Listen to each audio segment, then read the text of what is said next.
Pessoal, dá uma olhada no saque que eu fiz essa semana trabalhando pra internet com o YouTube, olha só. E esse aqui é o meu resultado com apenas um canal Dark, sem precisar aparecer e sem precisar investir absolutamente nada. Mais de 250 mil reais que eu recebi aqui na plataforma do AdSense. E eu quero te mostrar como que você também pode fazer isso, como que você também pode criar o seu canal Dark no YouTube, pegando conteúdo de outras pessoas e postando no seu canal e tendo muito resultado com isso. Então faz o seguinte, clica no botão Saiba Mais que vai aparecer aqui no vídeo agora e vem comigo que eu vou te mostrar como que eu faço isso.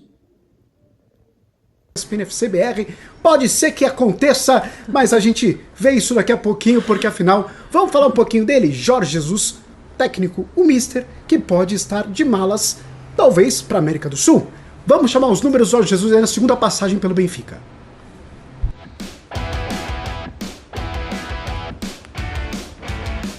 Olha só os números dele, números de Jorge Jesus na atual passagem pelo Benfica, desde 2020, ele lá no clube português, de volta à sua terra. São 83 jogos, 52 vitórias, 17 empates e 14 derrotas. Um aproveitamento de 69,5%, lembrando que o Benfica, nesse momento na tabela, 16ª rodada do português, é o terceiro colocado, assim como na última temporada. E é nesse clima de Jorge Jesus que eu dou minhas boas-vindas também. Boa tarde para Léo Bertozzi. Bertozzi, boa tarde para você, seja bem-vindo. Ô Bertozzi, já pergunte, cara, por que ele não conseguiu repetir no Benfica o que ele fez no Flamengo? Seja bem-vindo. Tudo bem, Luciano? Um abraço para você, para Natasha, para o Biratã, para o Elton. Elton, bem-vindo ao time ESPN FC e feliz aniversário, meu amigo. Prazer tê-lo conosco, viu? Obrigado. Tamo juntos. Cara, eu penso o seguinte. Primeiro, acho que ficou ruim para ele a comparação com os rivais diretos. Se a gente olhar o trabalho que o Sérgio Conceição faz no Porto, principalmente que o Rubem Amorim faz no Sport, um time que ele, o próprio Jorge Jesus, dirigiu sem conseguir quebrar o jejum de títulos do Sport, o que o Rubem Amorim, que é jovem, conseguiu fazer agora, fica a sensação de que na relação elenco-desempenho ficou devendo. E olha que a gente está falando de um técnico que acaba de classificar o Benfica para uma oitava de final de Champions depois de algum tempo, à frente do Barcelona. Mas acho que todo mundo entendeu que isso diz mais sobre o Barcelona do que sobre o trabalho do Benfica, né? Então não ficou aquela coisa de, puxa, que façanha que ele conseguiu. E no campeonato, ficando para trás, mais uma vez, né? Um campeonato que estava caminhando para se perder como o último. Então acho que as questões negativas, né? O ego dele, a coisa de se achar maiores que os jogadores, ter uma dificuldade em entender que as relações com o vestiário mudaram muito. Isso é uma coisa que outro técnico português de relevo, o Mourinho, também passou, né, e acho que isso acontece um pouco com ele também. A maneira de se tratar alguns vestiários é diferente umas das outras. E a grande virtude dele, que foi o que a gente viu, por exemplo, no Flamengo, e muito na primeira passagem dele pelo Benfica, que é o resultado do treino indo para o campo, né? Pô, sabe, esse time treina, esse time sabe o que fazer, esse time tem mecanismos com e sem bola, esse time aproveita o máximo do tempo de trabalho para levar para o campo. A gente não viu isso. Jogadores melhorando graças à interferência dele, que foi outra coisa que a passagem dele do futebol brasileiro deixou muito. A gente não viu nada disso. E aí, quando você não tem isso, e quando você não tem a relação com o grupo, e claramente não tinha, o caso Pizzi, acho que... essas coisas não aparecem do nada, né? Essas coisas aparecem como bola de neve. Então, é a avalanche que, quando a bola de neve desce de vez e leva todo mundo. E acho que é o que aconteceu agora nesse caso. Portanto, entendo que a gente não viu o melhor, mas acabou vendo o pior. E isso faz com que o trabalho não chegue ao fim, né? Deixa eu dar uma boa tarde também para o Biratã Leal. Bira, seja bem-vindo, mais um ESPN FC juntos, hoje um pouquinho diferente, mas ô Bira, é claro que a expectativa pela volta do Jorge Jesus, depois do trabalho que ele fez aqui no continente, é claro que era gigantesca, né? Um nome já conhecido, mega conhecido em Portugal, mas ficou muito aquém das expectativas e agora ele sai do Benfica. O que será que aconteceu nessa segunda passagem, hein, Bira? Boa tarde. Bom, boa tarde, Luciano, Bertozzi, Elton, parabéns. Boa tarde também para a Natasha e para o Fã de Esportes. O que aconteceu, muito do que o Bertozzi falou. A temporada do Jorge Jesus, a atual, teoricamente nem é tão ruim assim. No Campeonato Português são 15 jogos com 12 vitórias, aí tem um empate e 2 derrotas, só que esse empate e 2 derrotas já deixa o time 4 pontos atrás de Porto e de Sporting. A comparação com os rivais tem sido muito complicada. A gente vê o Porto com o Sérgio Conceição, que não pratica um futebol tão brilhante, mas é um time muito competitivo, e nos confrontos diretos contra o Benfica do Jorge Jesus, aí contando já a temporada passada, é um time que responde muito bem, e o Benfica em nenhum momento respondeu cresceu. Mas teve o jogo do segundo turno do Campeonato Português do ano passado, da temporada passada, o Benfica jogou bem, foi até um pouco melhor que o Porto. Mas, em geral, o Benfica não cresceu nos clássicos e o Porto cresceu. E o Sporting, que renasceu, né? O Sporting sai de 19 anos de fila, é campeão português, quase invicto. Talvez a maior façanha do Jorge Jesus nessa última passagem pelo Benfica, pelo menos para o torcedor, ter tirado o título invicto do Sporting, né? Com uma vitória na última rodada por 4-3. Na penúltima rodada.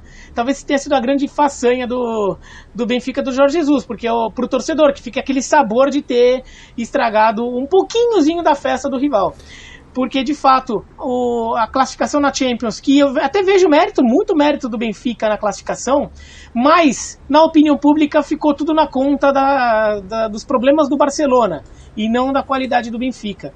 E esse 3-0, por exemplo, que a gente está vendo os lances aí, mostra como esse Benfica do Jorge Jesus estava perdido, mesmo depois de ficar com um jogador a mais em campo, não conseguiu dominar o Porto, não conseguiu criar uma pressão ali, dá a impressão que pelo menos podia deixar um 3-1, 3-2, dar um susto no Porto, nem isso, o Porto controlou o jogo, até poderia ter feito mais em contra-ataques. O JJ nunca achou o time, o JJ, por exemplo, foi cobrado desde o início por não estar fazendo o time jogar, de estar usando mal alguns jogadores. O Everton Cebolinha, por exemplo, que foi um pedido pessoal do Jorge Jesus, uma indicação dele, em nenhum momento deslanchou no Benfica. Em nenhum momento foi nem perto do jogador que era no Grêmio e na seleção brasileira. E muito porque ele vinha sendo mal utilizado, ele não vinha sendo um ponta, ele vinha sendo um meia pela esquerda.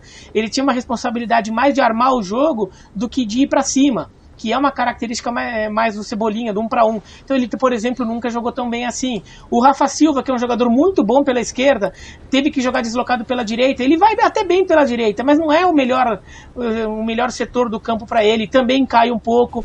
O Pizzi foi o melhor jogador da temporada passada, mas também com altos e baixos, aí muitas vezes tendo que ficar mudando de posição ao longo da temporada. Então também isso pode ter contribuído para essa insatisfação toda. Então foi um trabalho todo atrapalhado do Jorge Jesus.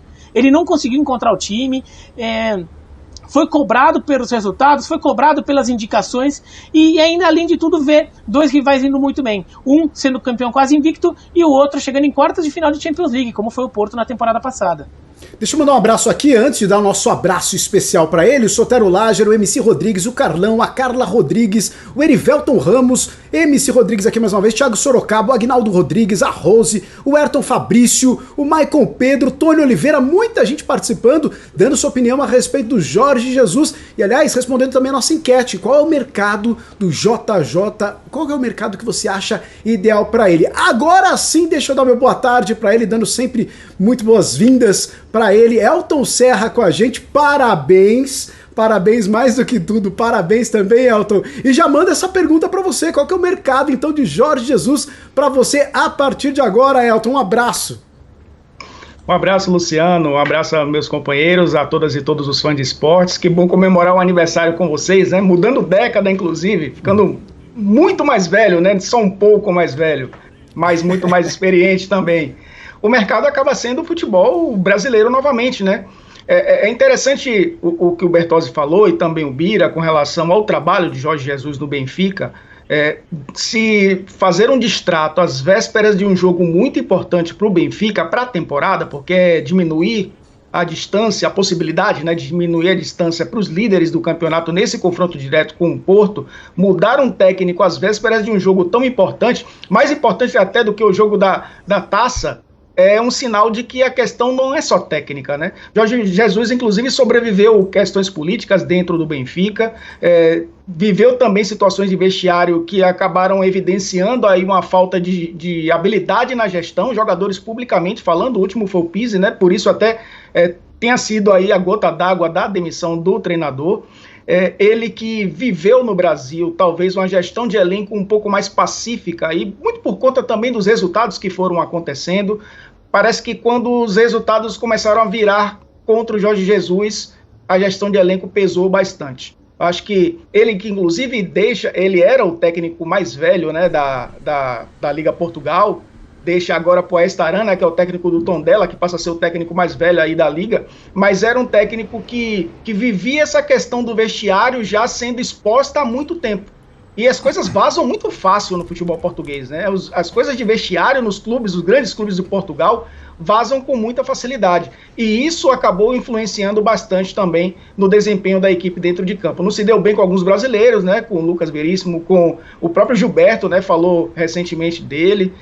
O Rafa, né? Que é um jogador importante também dessa equipe do Benfica. A gestão do vestiário pesou bastante, o que afasta ele um pouco agora do futebol português. O caminho acaba sendo atravessar o Atlântico novamente, né? Já que ele, desde o ano passado, é cotado a voltar ao Brasil.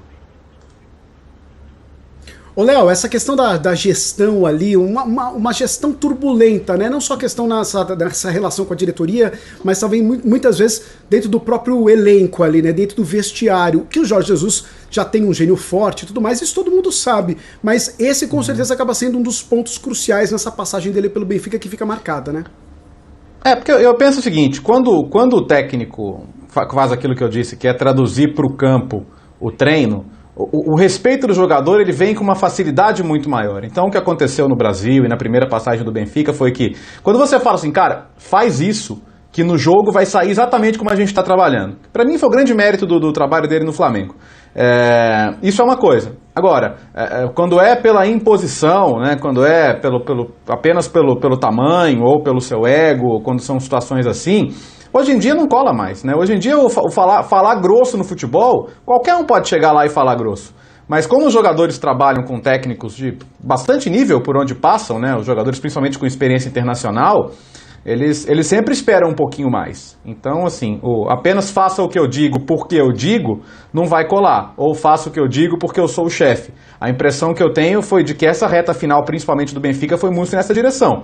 Então, eu acho que esse é um ponto que, para mim, minou muito o trabalho. É isso, né? Jorge Jesus, pra onde será que ele vai? Qual será? Pessoal, dá uma olhada no saque que eu fiz essa semana trabalhando pra internet com o YouTube, olha só. E esse aqui é o meu resultado com apenas um canal Dark, sem precisar aparecer e sem precisar investir absolutamente nada. Mais de 250 mil reais que eu recebi aqui na plataforma do AdSense. E eu quero te mostrar como que você também pode fazer isso, como que você também pode criar o seu canal Dark no YouTube, pegando conteúdo de outras pessoas e postando no seu canal e tendo muito resultado com isso. Então faz o seguinte, clica no botão Saiba Mais que vai aparecer aqui no vídeo agora e vem comigo que eu vou te mostrar como que eu faço isso.